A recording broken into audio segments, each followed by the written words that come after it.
తెలంగాణలో మున్సిపల్ ఎన్నికల ప్రక్రియ తుది అంకానికి చేరుకుంది. తాజాగా ఆయా మున్సిపాలిటీల మేయర్, చైర్మన్ అభ్యర్థుల ఎంపిక ప్రక్రియ మరికాసేపట్లో జరగనుంది.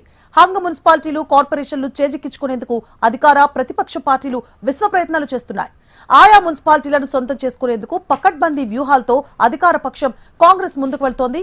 అందులో భాగంగానే కరీంనగర్, నిజామాబాద్ కార్పొరేషన్లను ఎట్టి పరిస్థితుల్లోనూ వదులుకోవద్దని కాంగ్రెస్ భావిస్తోంది. ఇక ఇందుకోసం ఆపరేషన్ ఆకర్ష్ కు తెరలేపింది. 30కి పైగా మున్సిపాలిటీలో 2 రోజులుగా హంగ్ మెలికలు తిరుగుతోంది. క్షణక్షణం మారుతోన్న రాజకీయ పరిణామాలు ఉత్కంఠ రేకిస్తున్నాయి. స్వతంత్రులతో 3 పార్టీలు సంప్రదింపులు జోరుగా కొనసాగిస్తున్నాయి. వారిని తమ పార్టీ వైపు మళ్లించుకునేందుకు మధ్యవర్తులతో సమాలోచనలు చేస్తున్నారు. బంపర్ ఆఫర్లు ప్రకటిస్తూ అధికార, ప్రతిపక్ష పార్టీలు పోటీ పడుతున్నాయి. తెర వెనుక ఆర్థిక లావాదేవీలు, పదవుల పంపకాలు జోరుగా సాగుతున్నాయి. తుది దశలోనూ కార్పొరేటర్లు, కౌన్సిలర్లు క్యాంపులు వీడ్డలేదు. క్యాంపులకు వెళ్లిన కార్పొరేటర్లు, కౌన్సిలర్లు నేరుగా మున్సిపల్ కార్యాలయాలకు చేరుకున్నారు. ఉదయం 11 గంటలకు ప్రమాణ స్వీకారం పూర్తయిన తరువాత mayor, deputy mayor, chairman, vice chairman పదవులకు నామినేషన్లు స్వీకరించనున్నారు. ఆ తర్వాత ఓటింగ్ నిర్వహించనున్నారు.